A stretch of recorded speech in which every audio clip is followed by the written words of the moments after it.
Don't forget to check out and grab your copy of our 2 newly released books, Football: A Love Story and What Did Football Teach Me? These books feature over 100 stories from current and former coaches, players, executives, and entertainers from across the football landscape, describing what got them involved in the game, what they love about it, and what life lessons the game taught them. You can find your copy or order your copy from our website at footballgameplan.com/books.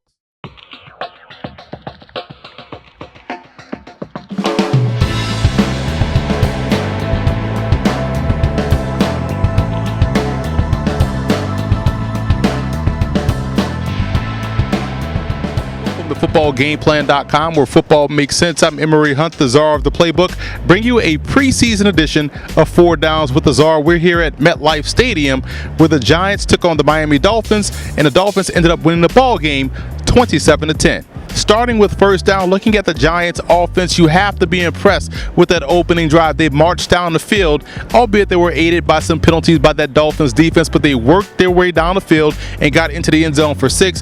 Big plays by Sterling Shepard, who made an outstanding grab on 2nd or 3rd down, saving Ryan Nassib, which was a low throw, but a good throw. It was well placed away from the defender. Sterling Shepard did his part, went down and grabbed it. You also have to give credit to Nikita Whitlock, the fullback, doing a great job opening up holes for Rashad Jennings, who ultimately punched it into the end zone for 6.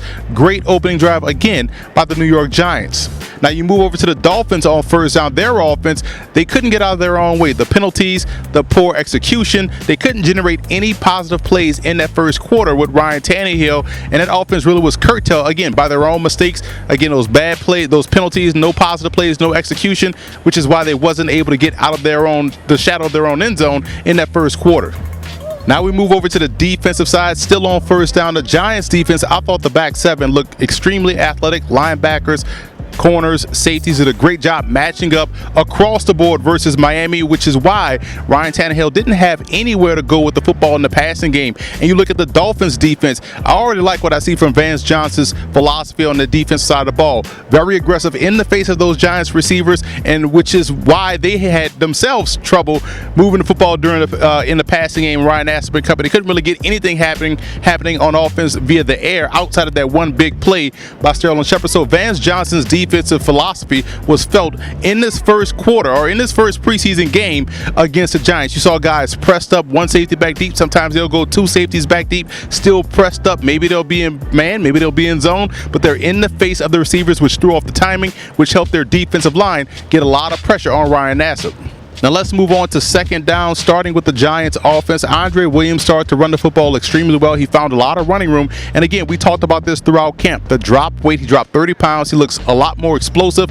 His patience is where it needs to be. He was picking and sliding his way for positive yards. On the flip side, the passing game couldn't get going. Nassib couldn't do anything vertically, which also led to turnovers. He had a fumble, which ended up turning into points for the Dolphins. Speaking of the Dolphins, you look at Matt Moore checking into the ball game midway through the second quarter. He threw a strike to Deion Sims on a corner route, which really was their first chunk play of the game, which helped jumpstart their offense, and they were able to punch it in for points on that drive. But again, that big play in the passing game got their offense going, and it put the Giants defense on their heels. But again, all it takes is one play to make something happen offensively, and Matt Moore was able to get that because they wasn't really able to do so in the first quarter. So the second quarter is when we start to see the Dolphins offense find their stride. Still on second down, looking at the Giants defense, it was alignment, assignment, and execution. They were outstanding at every level. They were very stingy. Miami really had to work for all they got on offense. That Giants defense, that first and second team looked very impressive. A lot of versatility, a lot of flexibility. Like I said before, they were able to match up across the board against Miami, which was impressive to see. This, like I said before, this may be the most athletic group of linebackers that we've seen from the Giants. Casillas had an interception, and they forced a lot of 3 and outs for this Dolphins offense. Moving over to the Dolphins on second down, their defense stayed aggressive, which ended up resulting in an interception by Bobby McCain, and a big play on the ball, turned, found the football, and then picked it off. You also look at Walt Aikens, a guy that is looking to have a big year this season, had back-to-back big plays. He chased down the run on an outside stretch play, made a tackle for a loss or no gain, and then on the subsequent play, did a great job tipping the ball or forcing a fumble on Ryan Nassib, which ended up being picked up and scooped and almost scored by his teammates. So again, Walt Aikens played a whale of a game, and he started his play in that second quarter with those 2 big plays on back-to-back plays. Moving on to third down, the Giants offense came out sputtering after halftime. They couldn't get anything going, couldn't sustain drives. The running game was starting to get bottled up, and they couldn't do anything throwing the football, which again forced their defense to get back on the field a lot, which is why they were tired, which is why we saw the Dolphins offense again start to hit their stride coming out of the half. And speaking of that Dolphins offense, you look at Jakeem Grant, the rookie receiver out of Texas Tech, who was making some plays on special teams, but he had a huge day as a receiver. Coming out of halftime, the Giants defense had no answer for Grant, who was killing them on crossers, on a corner route. He made a really good play in this part of the end zone right here. I'm not the end zone, but this part of the field where he toe tapped and was able to stay in bounds with the reception. So he had a big day. Isaiah Pede, the tailback, came in, started to find more running room. This was the first time the Dolphins had success running the football. Pede was able to find his way to the second and third levels, again helping that offense sustain drives, which is why they had a lot of success moving the football in the third quarter. Still on third down, looking at the Giants defense, I thought linebacker B.J. Goodson, the rookie out of Clemson, had a really good game. Outside of him making tackles sideline to sideline versus the run, this pass play in particular really stood out to me, and this is something I haven't seen a Giants linebacker do in a very long time. The Dolphins tried to run a wheel route, which means the outside receiver is going to run a 10-yard in or a post. The running back will leak behind him and try to get down the sideline, and 9 times out of 10, the linebacker will get lost in the trash, not watching what he was supposed to do, and the running back or receiver will skate free down the sideline. Goodson was able to recognize what was going on, get over top of the in route, get down the sideline, and run step for step with that running back, and was able to force the quarterback to hold the football long and then go underneath, in which the Giants were able to rally up and make the play. But outside of that, that defense really had some issues with communication with the second and third teamers, especially in the secondary, which is why Miami was able to pick up bigger plays in the passing game in the third quarter.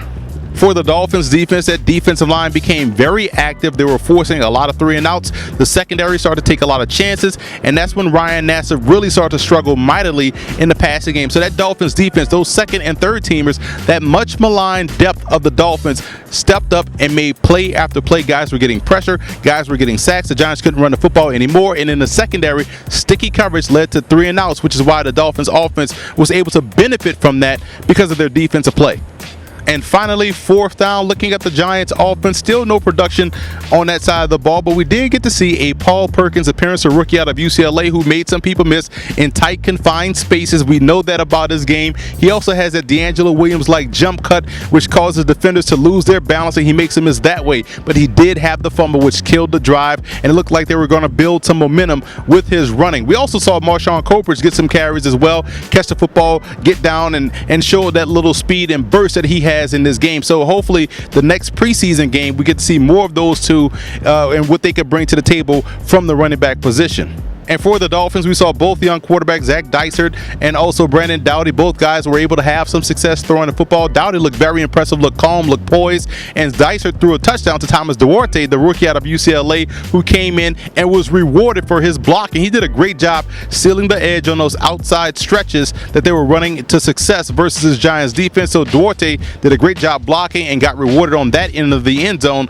for a touchdown. Looking at the Giants defense on fourth down, I don't think they were able to get off blocks as good as they were doing in the first half, first and second quarter. The secondary started to communicate a little bit better in the fourth quarter as opposed to the third, but the running game was by the Dolphins was still able to have some success. Pass defense got a little bit better. Run defense suffered, which is why they stayed on the field a lot in the fourth quarter. And for the Dolphins, the defense really tightened up in that fourth quarter, stopping the Giants' running game. And once the Giants couldn't run the football, they really couldn't do anything offensively. That much maligned Dolphins depth really showed itself in a positive way against the New York Giants. And remember, this was a defensive line playing without Cameron Wake, playing without Mario Williams, and also Ndamukong Suh. But they had a lot of depth. Julius Wormsley, former Tulane standout, was able to make some big plays before he had to leave the game. But their linebackers, the secondary, everyone on that Dolphins defense in the fourth quarter stepped up, made plays, and forced a ton of 3-and-outs. Time to hand out some Player of the Game awards. Looking at the offensive side for the Giants, I have to give it to all of the Giants running backs. That was the only unit I thought that had a lot of success consistently. Every one of their backs had success running the football versus this Dolphins defense, so you have to give credit to the entire backfield of the New York Giants. For Miami, Jakeem Grant, the rookie wide receiver from Texas Tech, the 5'6" wide receiver, was out there making plays like he was 6'5", doing a great job running routes, had a couple of broken ankles on punt returns, but also did a great job catching the football, stepping up big on third downs. Defensive player of the game for the Giants, B.J. Goodson, the rookie linebacker. Like I said before, made a lot of plays versus the run, showed the athleticism and the range, most importantly, in the passing game, and also the awareness. I like that about his game. For the Dolphins, Walt Aikens, again, making those back-to-back big plays, which really jump-started this Dolphins football team and got them headed in the right direction. They were able to put points up on the board, made a tackle versus the run, caused a turnover. Walt Aikens played a whale of a game for Miami. So that's a wrap here from MetLife Stadium as the Miami Dolphins knock off the New York Giants in the first preseason game, 27-10. For more of our NFL coverage, visit our website, footballgameplan.com/NFL.